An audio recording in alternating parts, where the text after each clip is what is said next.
Hey guys, this is Manhwa Geek, and I would like to welcome you to the first video on the channel. Today's manhwa would be A Good Villain is a Good Match for a Tyrant. Credits of the authors as well as artists will be seen in the description, so enjoy as we deep dive into the story of Cecile. If the video is to your liking, share your thoughts down below, and without further ado, let's begin.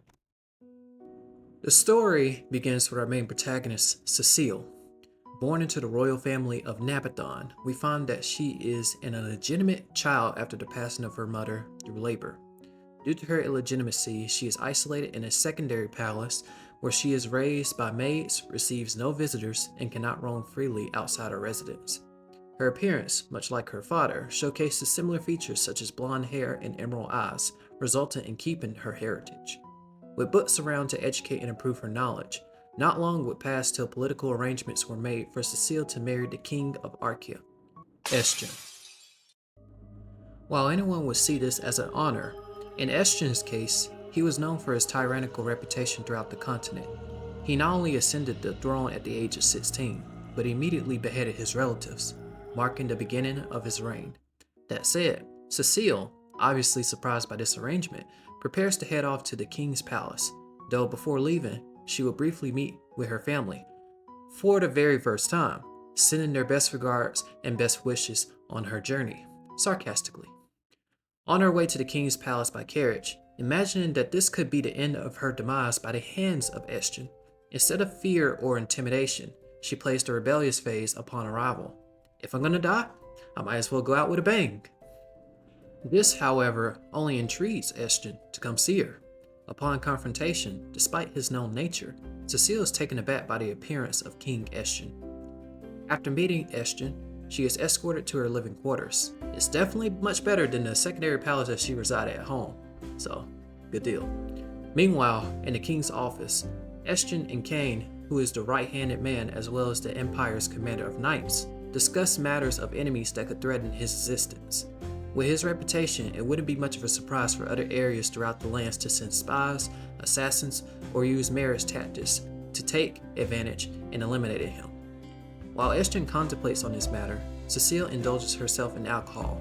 Only thing is that the alcohol is actually truth serum, which, to Estion's surprise, makes it easier to question her motives. However, all concerns would cease when assassins, likely disguised, make themselves known within the palace, getting close and waiting for the opportunity, only to meet their demise by the hands of Estion. One particular assassin that was disguised as Cecile's attendant, Mary, attempted to assassinate her, but that failed too. This situation would bring discussion for Cecile and Estion to find a solution to these occurrences, that being, if you wish to survive, you must play the villainess. This ensures that Cecile's protection will be safe from the enemies that see Estion's wife as a potential weak point. Upon inspection on one of the assassins, Estion discovers an emblem that originates from the Holy Land. Of course, this doesn't apply to every victim, but the one that targeted Cecile, Mary. We go over to the person behind the attack, having to be the saintess of the Holy Land. However, it's not so simple, as we later come to realize that this individual is not the original owner of the body, but is from the modern world as we know today. What's more is that this person is the author of this world. Her name isn't yet revealed, so for now we're going to address her as the Saintess. With introductions out the way, the Saintess expresses her disappointment of not being the main character, and instead plays the supporting character, the Saintess. According to her story, a person from another world is supposed to enter the body of Cecile, eventually causing the Emperor Estion to fall for them. The Saintess plans to take that spot by eliminating Cecile, taking over her body, and having a harem of men she likes in the story. It's important to note that she has the power of a saint, that includes holy incantations, but as the author of this story, she did set limitations on it as well. One being she can't leave her area and must pray throughout the storyline, and if she uses her powers for her desires, it only harms her in the process. Furthermore, there is a barrier that is blocking her path that she herself set. It's safe to say before she plans on moving forward, she must get out of the current situation. While the Saintess ponders on this, plans are set into motion for Cecile's reputation to grow. Eventually, rumors of the Tyrant's interest in the new Empress would begin spreading throughout the kingdom. This would lead us to the first appearance of Cecile shown to the public as the Empress of King Arkia.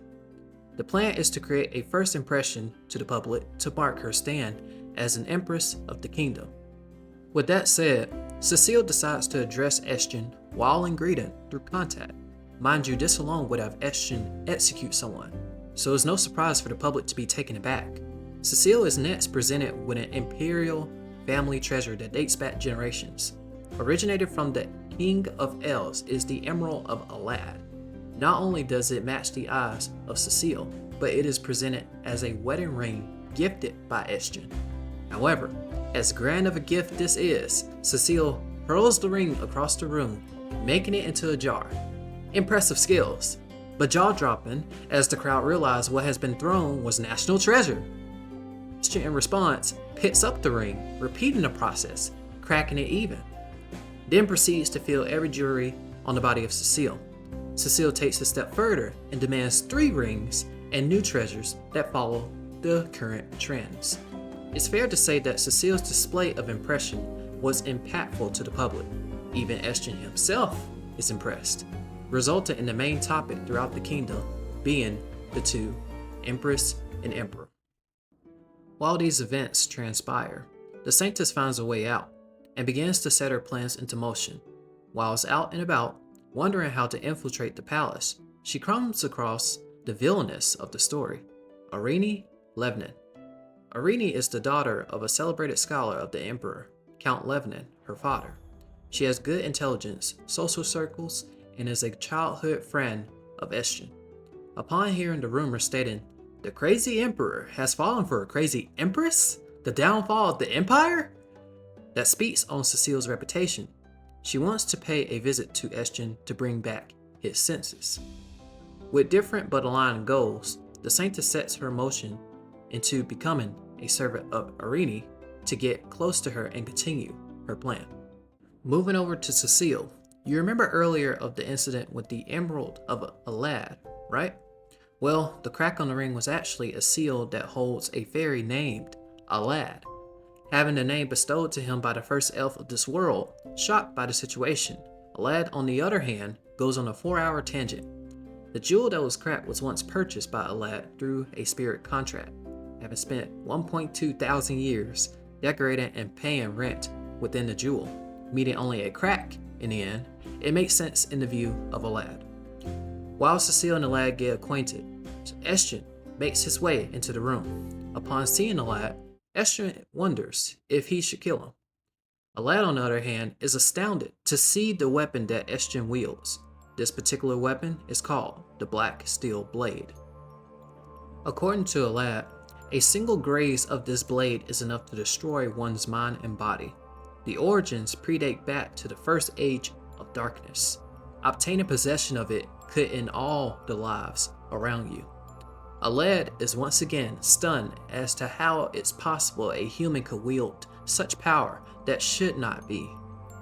Well, it's safe to say that this world is very unique, consisting of a person who traveled from the modern world to this world, fairies, elves, and then there's Estrin, who wields a weapon no other human should wield.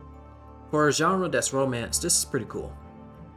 Alad, without prying further on the mystery behind Estrin, switches the topic, stating his main concern is attaining a new jewel to inhabit, now that his version is once again cracked. Cecile suggests the Forest of Tintin Kingdom as they start to begin searching. A day passes, and while the preparations for the Lady-in-Waiting selection closes in, Cecile is deep in thought due to last night's conversation. A topic Alad brought up was about the lineage of Estrin's future bloodlines. However, Estrin mentions that he plans to not have descendants. On the surface, Cecile and Estrin are building a reputation for Cecile's survival. It wouldn't be a stretch that the two would gradually become close, despite what the rumors say about Estrin. Moving over to the selection of ladies in waiting, with some, such as Alicia, would devise plans to get close to the Empress, chase her out, and take the spot of Empress herself. Anya, who comes from the family Margrave Kenichi, is more shy and docile, but would take the interest of Cecile, immediately for the public to misinterpret this as Cecile's interest for jewels, due to the other ladies in waiting not having jewels on their attire. This unintentionally increases the reputation of the Empress once more. Tanya, now selected as the new lady-in-waiting, hits things off with Cecile. With common interests such as romance novels, this would definitely spark up their friendship. Estion decides to follow up on Cecile's suggestion to head over to the Tetan Kingdom to retrieve the national jewel. However, this by no means was a pleasant visit. Even though Cecile requested a jewel, Estion has his reasons to invade in this manner. Ironically, Estion finds out that the Emperor of the Kingdom of Tetan was allying with one of the enemies of Estion, the Dukedom of Idia, revealing that Estion has a weakness to a certain item called Celcidus Silver.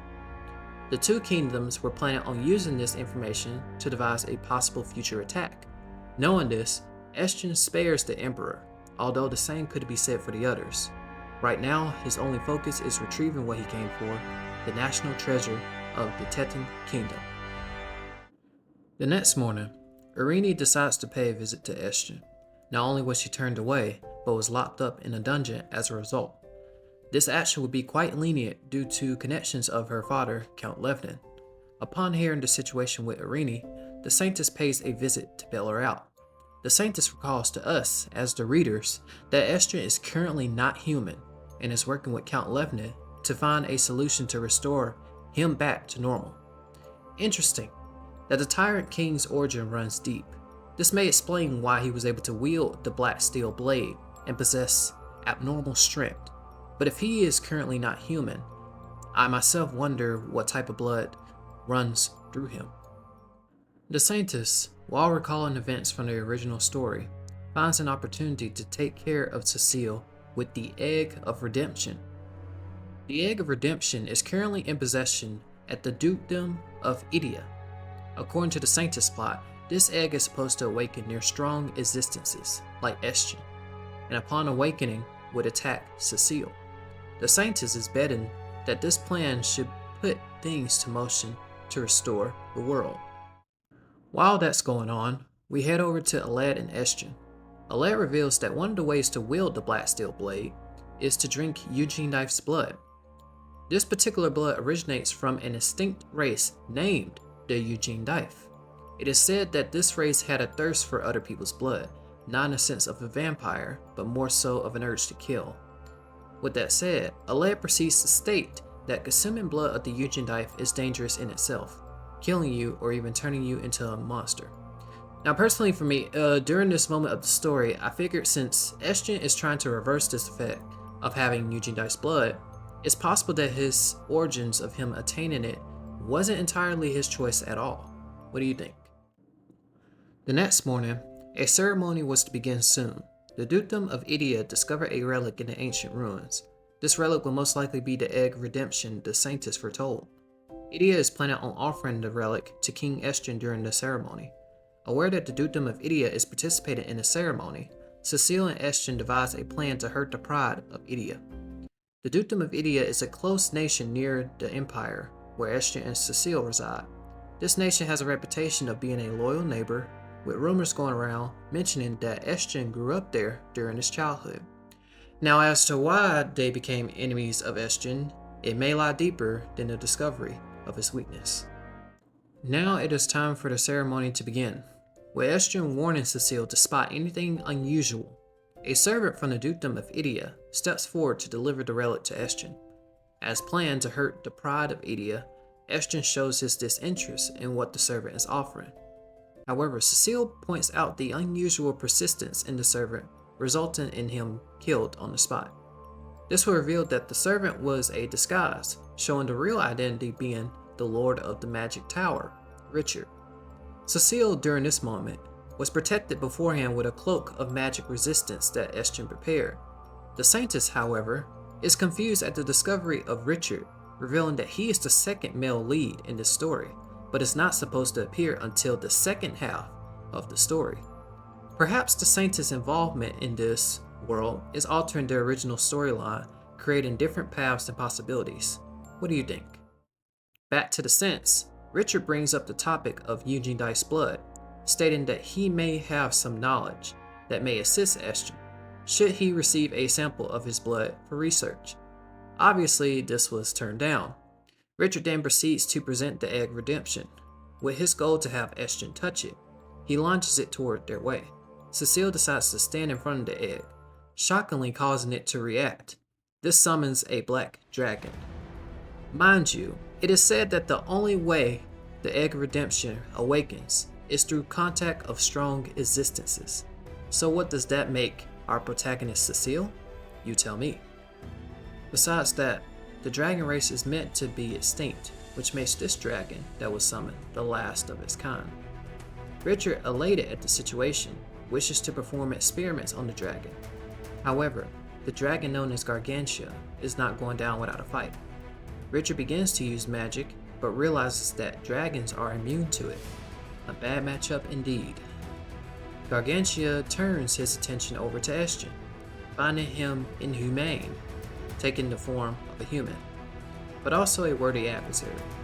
This would explain what Aled meant when he mentioned drinking Eugenite's blood could either kill you or make you into a monster. It's possible that Estion has a human form and another form that relates to the Eugenite's bloodline. What do you think? Anyway, the Saintess is watching as the battle pursues. She is confused due to Gargantia's appearance.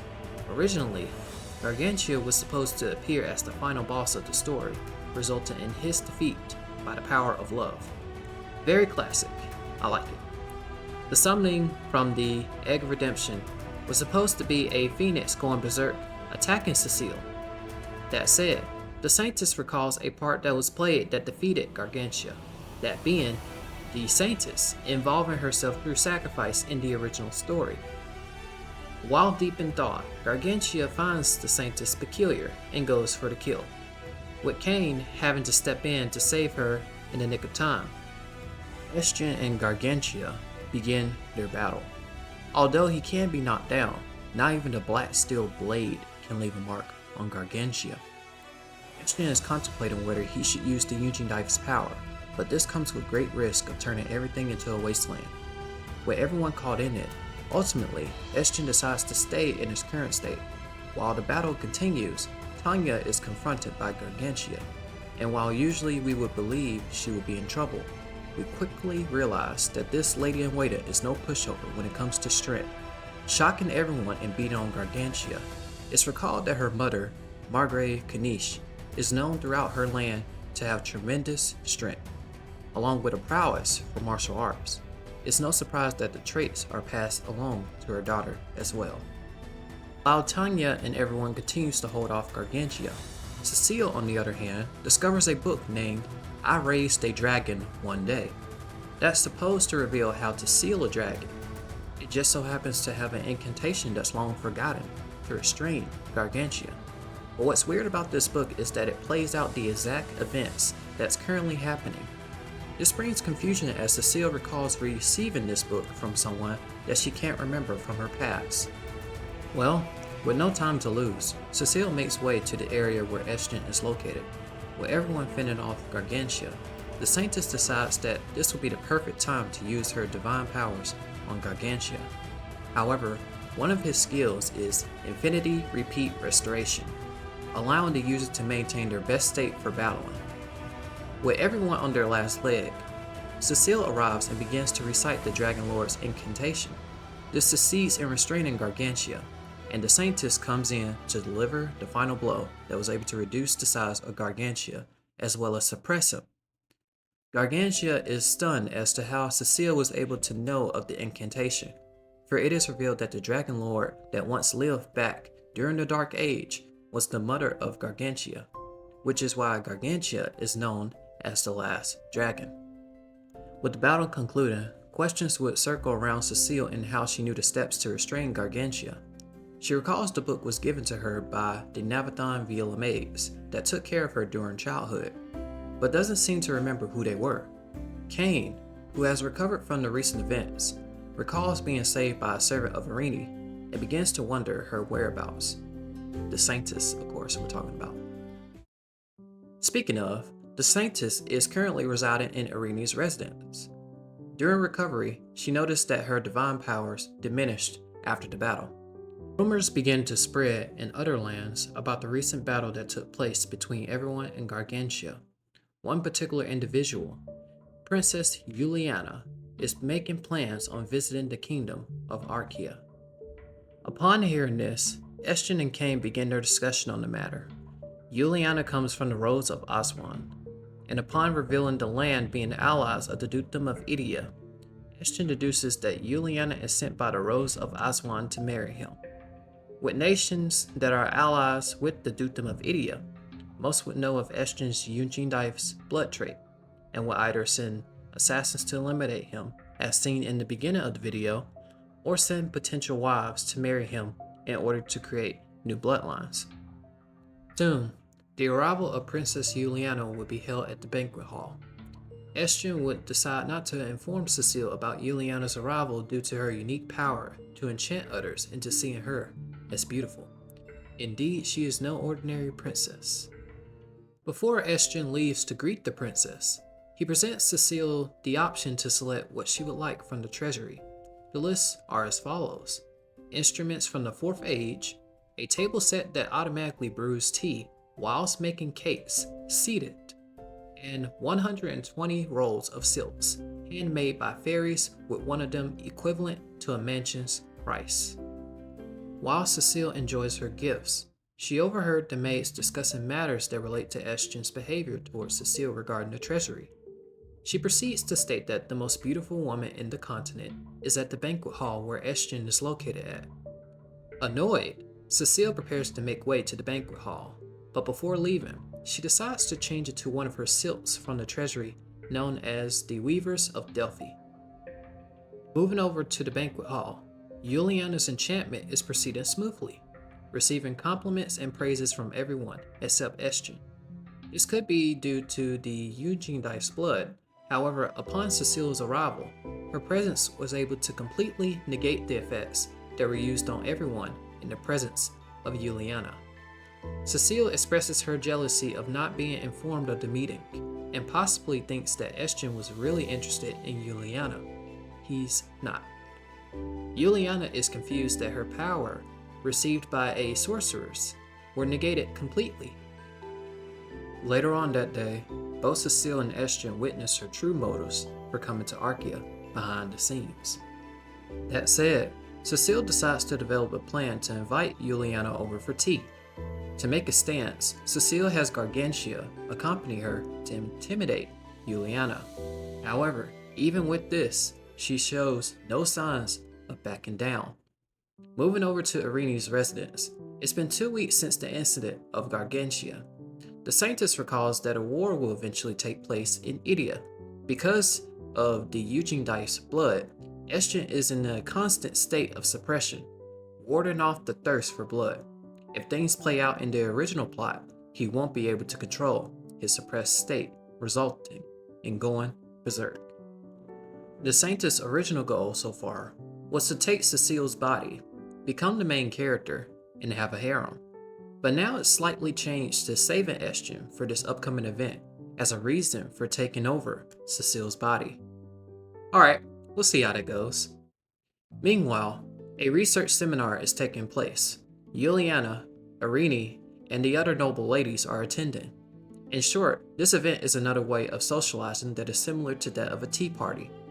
Taking this opportunity, Juliana shares her recent events regarding Cecile's invitation. As things were looking in favor for the victim, Juliana, Irene steps in and reminds Juliana of her position, that whether you're a princess from the Rose of Aswan or not, show respect to the Empress of this land, Cecile. Before things continue to escalate, Cecile arrives at the research seminar. After overhearing Irene and receiving assistance during the seminar, she finds her a candidate to be the second lady-in-waiting. Let's go over to Richard, the Magic Tower Master. He is currently held captive due to his actions regarding the events of Gargantia. Richard reveals that the Yunjin race used to rule over humans. Upon one of the members lies a stronger variant mixed with the strongest, called Yunjin blood. A backstory to Estion's father: he discovered this blood in an ancient dungeon. With prior knowledge of this race, the blood is used to run experiments on various subjects that could withstand the effects. As a result, none have survived. This would explain the consequences mentioned by Aled if someone were to consume this blood. With Estrin chosen as a last result, he succeeded. However, he would experience 8 years in the lab before escaping. And as you might have guessed, the location where this took place was in the dukedom of Idia. Now we have a broader view of Estrin. This event during his childhood is the catalyst of who he is today. Richard begins to share his thoughts regarding Cecile. What is her true identity? How is she able to summon Gargantia through the Egg of Redemption? Is she a strong existence? Both Estrin and Richard ponder on the thought. Recalling back, you remember when Cecile mentioned a book that attained the incantation to suppress Gargantia was given to her by Navathon Vila mates, right? Well, Estrin ran a background check on the matter. However, upon receiving the report, there was no evidence showing maids residing in that location for years. It's even abandoned. Conflicted, Estrin spends the next 3 days in his room, concluding that someone could have intentionally brought Cecile to him, and if not for his life, then for his bloodline. Cecile, who is furious, goes to check up on Estrin. However, upon walking to the door, she hears faint sounds of whispers, not from Estrin, but from the Eugene Dife's voices. These voices are the negative thoughts that circle around Estrin throughout his life ever since he attained Eugene Dife's blood. But whenever he is in the presence of Cecile, the voices stop. Estrin, now showing frustration, is demanding how is it possible for her to hear the Eugene Dife voices, for no one else can hear it but him. With Estrin asking of Cecile's true motives, Cecile reassures that his safety and well-being is what's important to her. That said, we move over to the spirit world. Alad, the fairy, is currently gathering information on how to erase the Eugene Dife's blood that is within a normal body. Having connections with his associate, Ayura, she is surprised by the request stating that 24 years ago, the guardian sorceress requested the same as Alad did, although not through person, but spiritually. In fact, as we switch over to Princess Juliana, her powers of enchantment were given to her by one of the sorcerers, and upon realizing that they were negated by Cecile, she makes contact with the guardian sorceress to figure out the reason for it. By using water as a medium to contact spiritually, Juliana informs them on the matter of Cecile. One of the 3 sorcerers are aware of Cecile's existence and states that Juliana will never be able to beat her. Cecile might be more than what meets the eye indeed. Moving over to Estrin, he is currently planning on conquering the dukedom of Idia. To ensure the safety of Cecile, he goes into a magical contract with Richard, stating no harm comes to her. And so, Richard disguised himself as a young boy. In Irene's residence, the Saintess is informed by Irene that she has been chosen as Cecile's second lady-in-waiting, and prepares to visit Cecile along with her. Since Cecile is new to noble customs, Irene prepares lessons regarding invitations, rankings, achievements, and basic customs to prepare her to become a great empress. Upon going through the invitations, there is one from Princess Juliana that takes place at the grand opening of Aiza Casino Hotel. Recalling back to Juliana before the invitation, after hearing the sorcerer's statement of never beating Cecile, she continues to show no signs of backing down.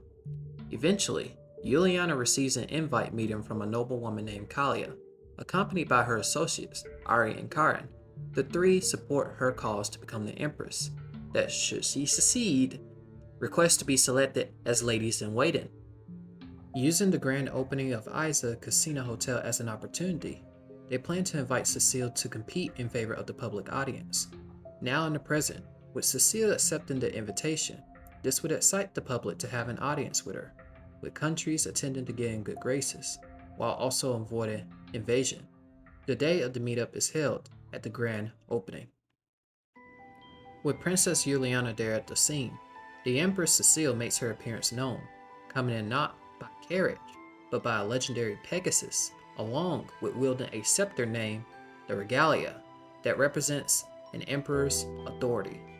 This not only shocks the public, but once again presents her stance befitting of an empress. And so, Having embarrassed Princess Juliana with this display, the game is on between the two. Bets are placed between the two contestants, with Juliana providing solid gold chips, a very high value of currency. Oh, but what's this? We have Cecile providing a blood drop of a mythical immortal phoenix. I believe that is score 1 for the Empress. I mean, you really can't top a rare find such as this. Coming into match point, the stakes are much higher, with Cecile betting on the scepter in exchange for Juliana's noble status.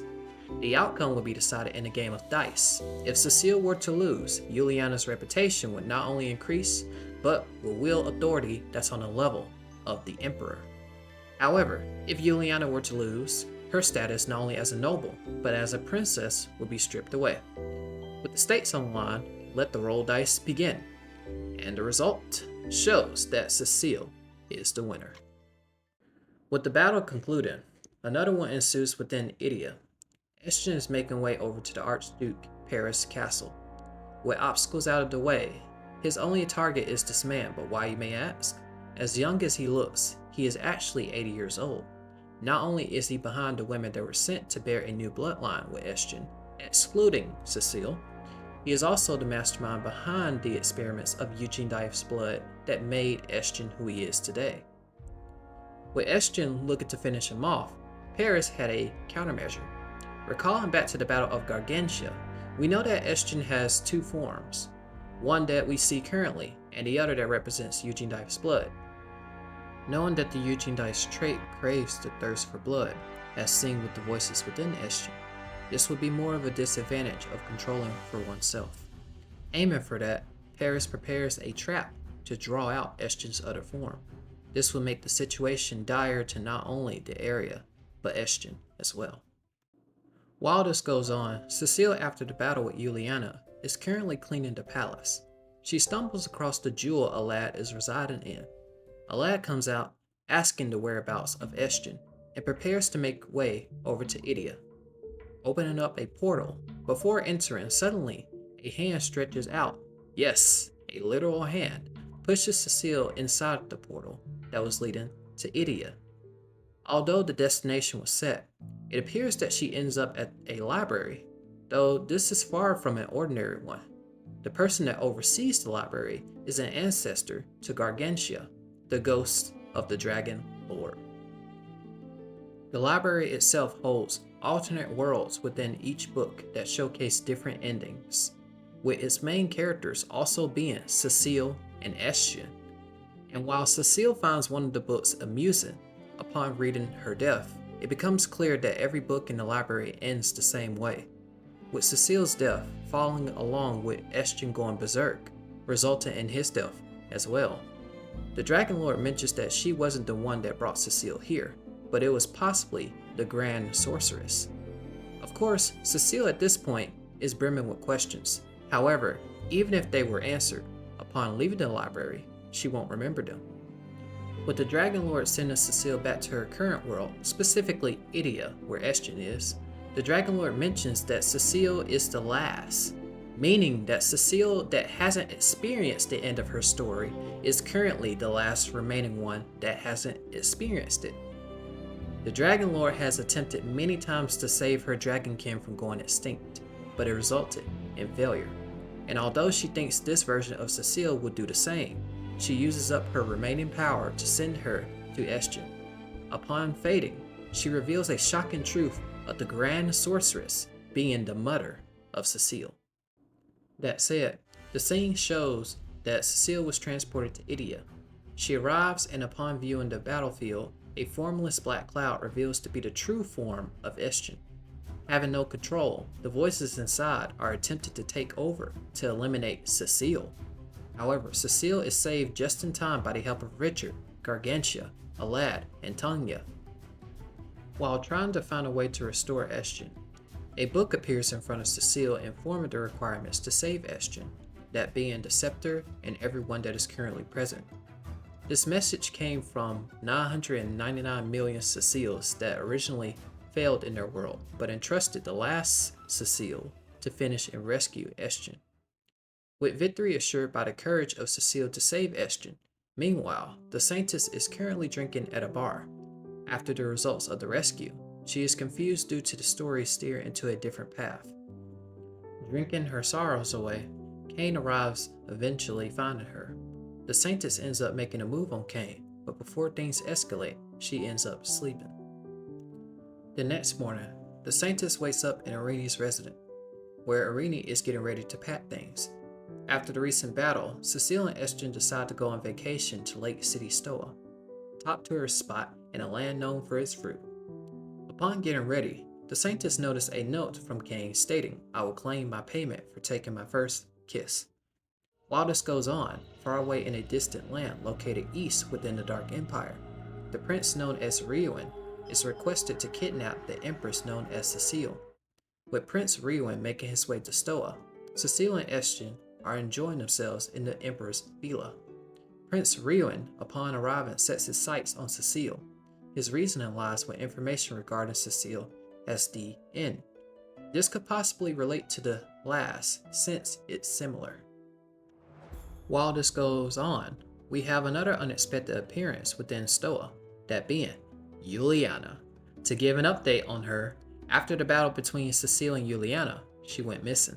The Rose of Aswan, where she came from, stripped her royal status. Originally, Juliana's status was attained by the help of the enchantment, and upon realizing the truth of that, it makes sense why the land would strip her title, regardless whether it's by a bet.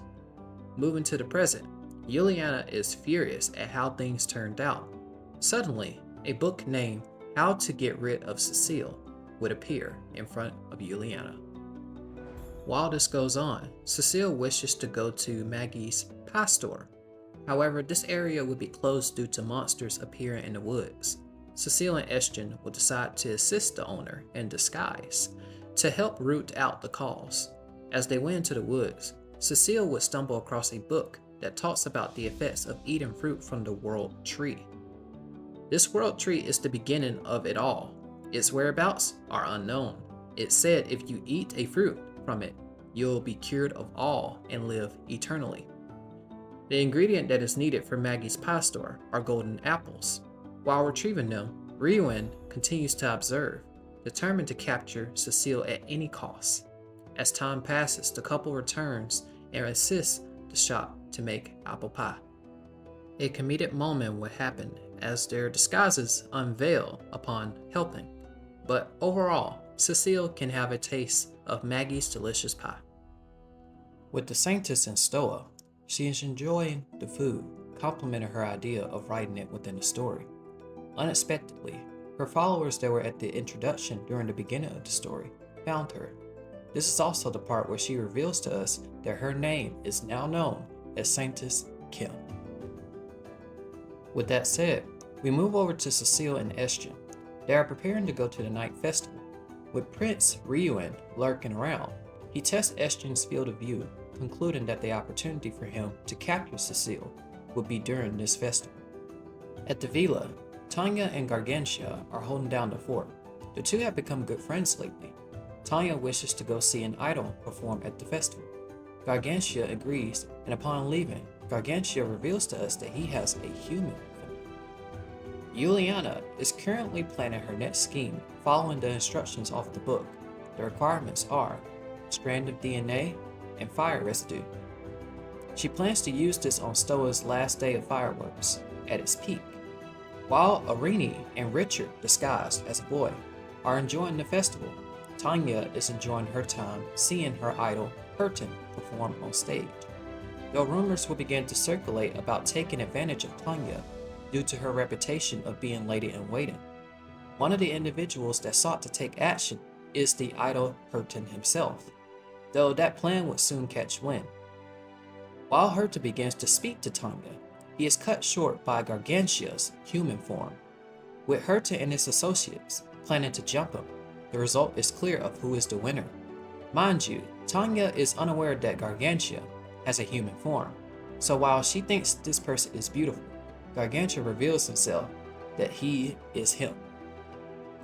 While Estrin and Cecile indulge in games, and Saint Kim stumbles upon Kane, the fireworks would commence. However, something begins happening to Estrin. A curse is placed on him. The source of this curse was by Juliana. and while the situation grew dire, Prince Ryuan took this opportunity to capture Cecile. Juliana's plan will unfortunately be cut short. What she casted was a forbidden spell that would cause her to lose her life. Afterwards, a presence begins to emerge from the shadow, revealing the individual that baited Juliana in using the book.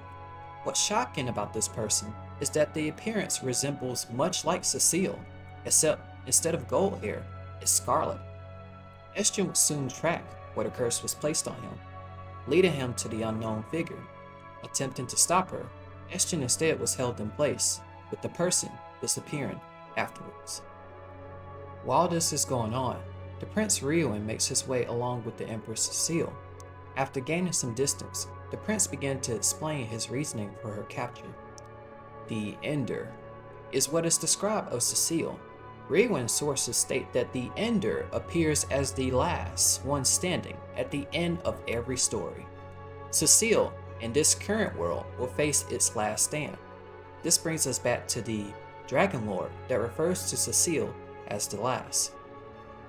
Ryuan mentions that a person appears in every story that wasn't intended to exist, meaning that this person bypasses it, and at this time, the person will appear one last time in the current world. That person is Cecile. Now, keep in mind, Cecile is not aware of her actual existence and what meaning it could bring. We know this due to the reason for her not remembering her time spent in the library with the Dragon Lord. She is someone that is best described as going with the flow, if you will. With that said, you may ask how Prince Ryuan was able to attain this knowledge. The Dark Continent has been researching for centuries on the whereabouts of Cecile. They discovered a truth that the world has been ruined many times, and that the world they are currently in now is their last. This makes sense since there are other Ceciles from alternate worlds, but it seemed that this knowledge is not far out of reach for the Dark Continent, for they have been waiting for Cecile to come to them. Ryuan states that Cecile is a special existence that has the power to not only change the world, but put a stop to the end of the world itself. Cecile understands the situation, but doesn't see why her capture is needed, and refuses to go to the Dark Continent with Ryuan. While this goes on, Richard senses a disturbance from Estion. Before leaving, he placed a protection barrier on Irini. With that said, Estion is trying to prevent his second form from appearing due to the curse, but slowly, the black, formless cloud begins to spread throughout Stoa. Before things get worse, Saintess Kim plans to gather her followers from earlier and attain holy powers to suppress Estion. With the consequences of having to never wield holy magic reducing to a normal character, Kim makes a choice to suppress Estion. Upon fading, Kane catches her, surprised at her display. Estion, on the other hand, wastes no time and makes way to retrieve Cecile. Making it on time, Ryuan and Estion begin clashing for hours, with the two on par with one another. Richard arrives at the scene of the fight. Cecile begins to inform Richard of her powers originating from the Grand Sorceress. This intrigues Richard upon discovering something magnificent. With Richard having an interest in Cecile, Estion due to his Eugene Dife's blood, and Irini, that is said to have a bit of Eugene Dife blood as well, although not as extreme as Estion. Meanwhile, Estion is currently losing ground. Due to his incident earlier in Stoa, it took a lot out of him. Ryuan tells Estion that he is a great calamity to the world and will only put Cecile's life in danger. Upon seeing Estion losing ground, Cecile begins awakening.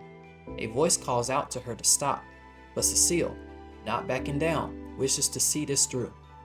Upon awakening, her powers, rain begins to shower all over Stoa. This not only was an enormous feat for Cecile, but Ryuan begins to faint when exposed to the rain, concluding the fight.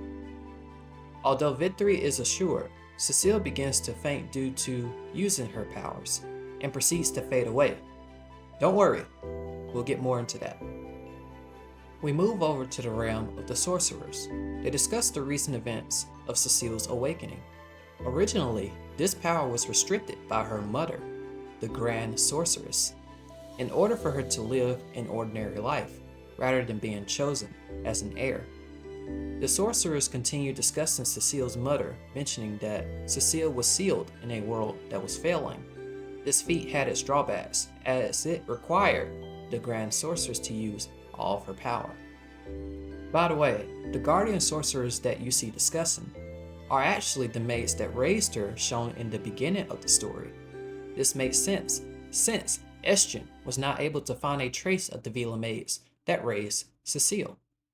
Anyway, with Cecile having broken the restrictions, her original power has returned, but she begins to fade as seen from Estrin's point of view, making way towards the realm of the World Tree to recover. Let's move over to the fairies. A quick update of Aled and Ayura. They are currently searching for the Grand Sorceress. Their next stop was to visit the World Tree to find the whereabouts of her. However, all living beings are forbidden to enter. Although once we switch over to Cecile, she finds herself in the realm of the World Tree. After eating a golden apple from the World Tree, a voice coming from the tree begins to speak. The tree informs Cecile that she has been here before, with her memories discarded by the Great Wizard. One of the leaves begin to display lost memories returning to Cecile. Cecile in her early years was aware of Estrin's existence before Cecile's life began. Of course, this shocks Cecile. Her origins are in shambles, and she is wondering if her life so far was predetermined. It doesn't end there. In one of the leaves, we see a familiar figure that resembles much like Cecile, except this version not only has red hair, but is wielding the black steel blade. This is more than likely the same version we saw earlier during the Stoa incident. The reason why we see this version of Cecile here is due to her not being able to return to her world. Her history shows that her version of Estrin has died, resulting in her to reside in the last world where the Cecile we know is present. Now we have the identity of the one that was behind the Stoa incident. With Cecile knowing some bit of truth to her origin history, the conversation was cut short. The World Tree hits a 180 and attempts to eliminate intruders like Cecile. However, Estrin not only arrives on time, but rescues Cecile to escape. Let's backtrack a bit. While Cecile was within the realm of the World Tree, we move over to Estrin and Richard. While Estrin, wondering where Cecile has faded away to, Richard points out that she is within the realm of the World Tree. How they get there was with the help of Alad and Ayura. Plus, this works well due to the two of them searching for the World Tree in the first place. Now that we're present, Alad stays behind to ask more questions to the World Tree, while everyone else escapes. With everyone back, Cecile, now knowing her origins, wishes to visit her homeland within Nabathon. Upon arrival, with an awkward but pleasant reunion, Estrin imprisons Richard and Prince Riwen. As time passes, Kane and Gargantia stumble across the girls' night gathering, including Sanctus Kim, Arini, Tanya, and Cecile. With the girls deciding to play a game called My Friend's Problem, on Cecile's turn, she reveals a friend that knew who their husband was going to be before meeting them in adulthood. Finding it romantic of a predetermined fate, Cecile can't help but not like the situation, wanting to choose her path without being tied. This opens up a new perspective to Sanctus Kim, seeing it as if the world is asking her as an author. They ended off drinking cocktails for the rest of the night. The next morning, Cecile begins to check out the grave that her mother passed due to child labor earlier in the story to confirm her origins. As a result, it turns out the grave is empty. With Cecile contemplating on her fate, Estrin reassures her saying, "You are you, and the memories we share are real in of itself." The two begin to embrace. With Cecile wanting to know more about Estrin's past, Estrin begins to share his story. His father sent him to be experimented on, resulting in him having Eugene Dife's blood. After escaping, Estrin returns to finish his father and begins his journey into becoming a Tyrant king. Realizing he was never loved due to competition of successors with siblings and his father, Cecile once again shows Estrin the feeling of it indeed. Meanwhile, Tanya likes the human form of Gargantia, and so far the two of them have progressed in their relationship as well. We go over to Sanctus Kim. She goes deeper into how she became the author of the story. While she was in her world, she begins to have dreams. Upon waking up, she writes what she experienced in her novel through a laptop.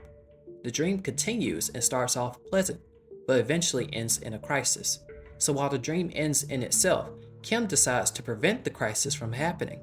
She adds a character in her novel to add on to the dream of being the Saintess character. However, even adding that to the story didn't stop the crisis from happening. This is pretty interesting. Imagine you have a dream and you record down everything you experience. The dream ends, but you decide to alter what you see to fit the ending of the dream itself, only for that dream to continue and show you the results of your changes.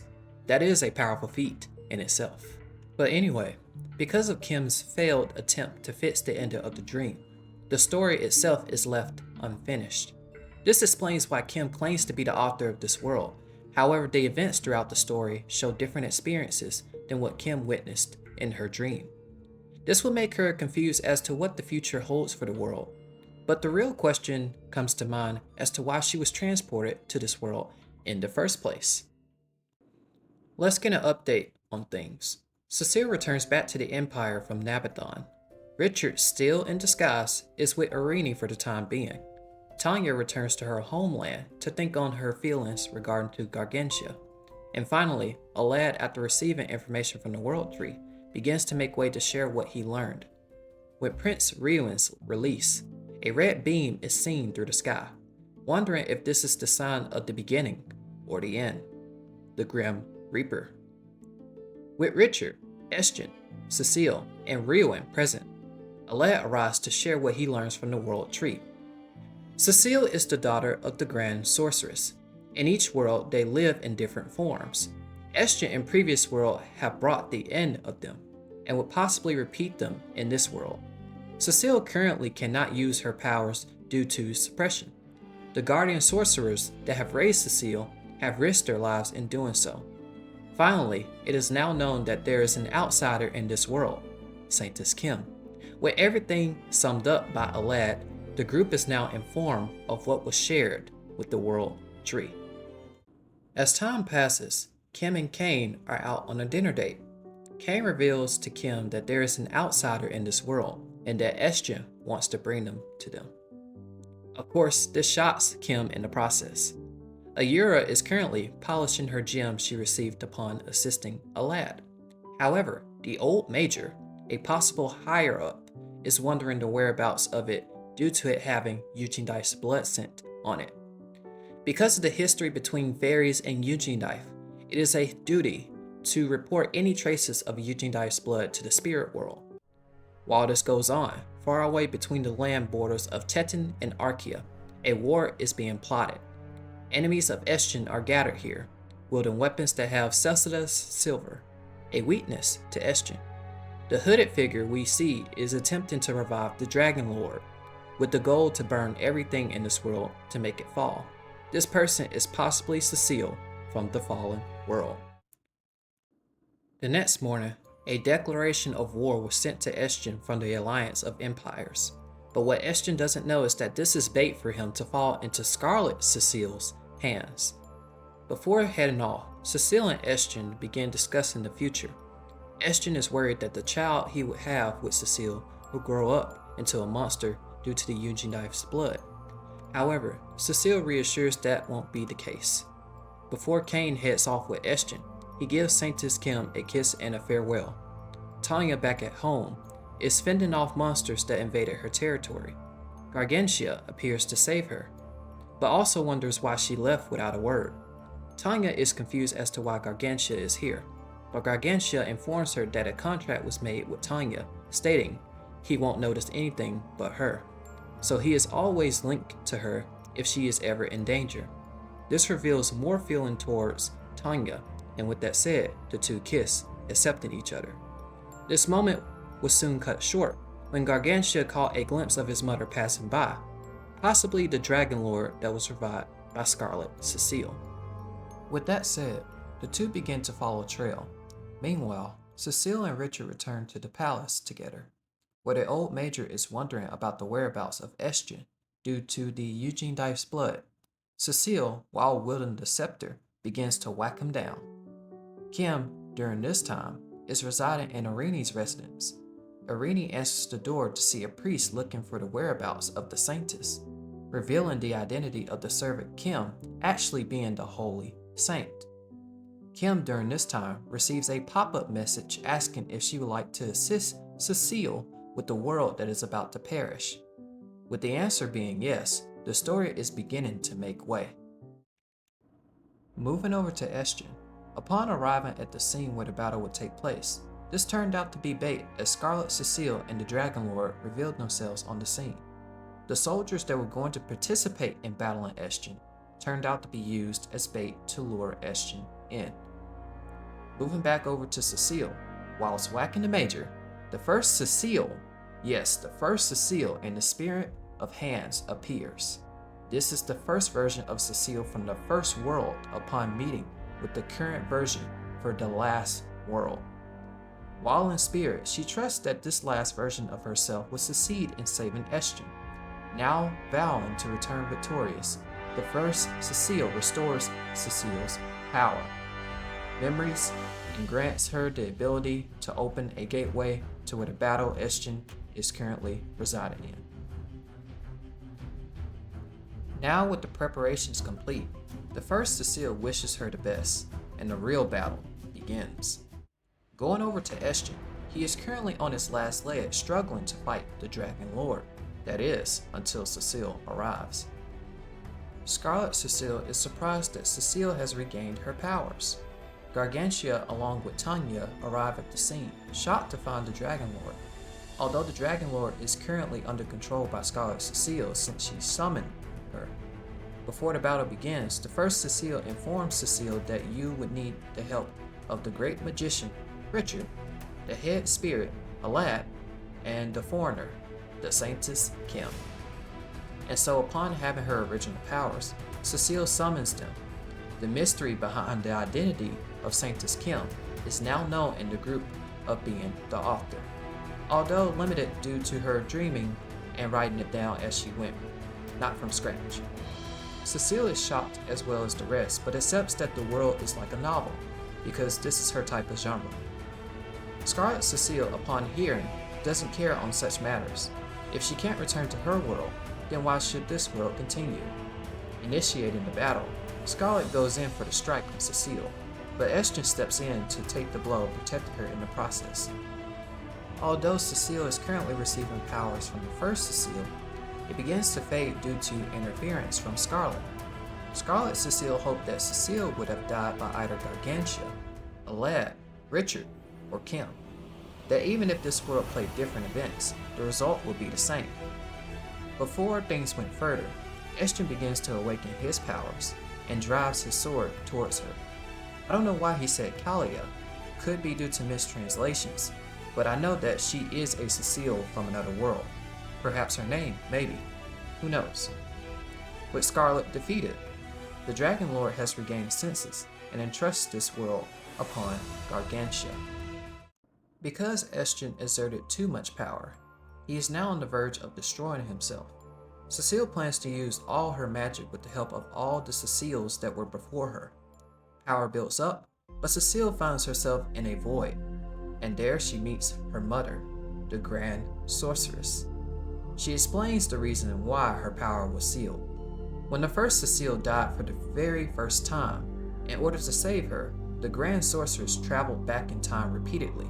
So I'm assuming 999 million times of traveling. Man. She knew that if Estion and Cecile were to cross paths, it would end tragically.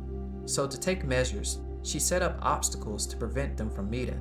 However, it amounted to nothing. Cecile, through all of this, says that if one story ends, another one begins, and requests for her mother's power. Now attaining the power to change the world, Cecile requests assistance from Saintess Kim to change the setting of the story. In the form of a laptop, Saintess Kim was able to make changes to the current world with the help of Cecile's ability. The changes were to remove the Eugene Knife's blood from Estion, with the exception of Irini. Afterwards, Cecile makes plans to restore worlds that have previously fallen. approximately 999 million worlds. With the help of Sanctus Kim, the pair embark on a journey to restore and bring a proper end to all. Well guys, if you made it this far and enjoyed the content provided in the video, leave your thoughts and comments down below. If we reach a goal of 10 likes, I'll go over the aftermath time skip after Cecile and Kim left on their journey. While that's going on, I'll be getting ready for the next novel for you indeed. With that said, thank you for watching, and Manhwa Geek out.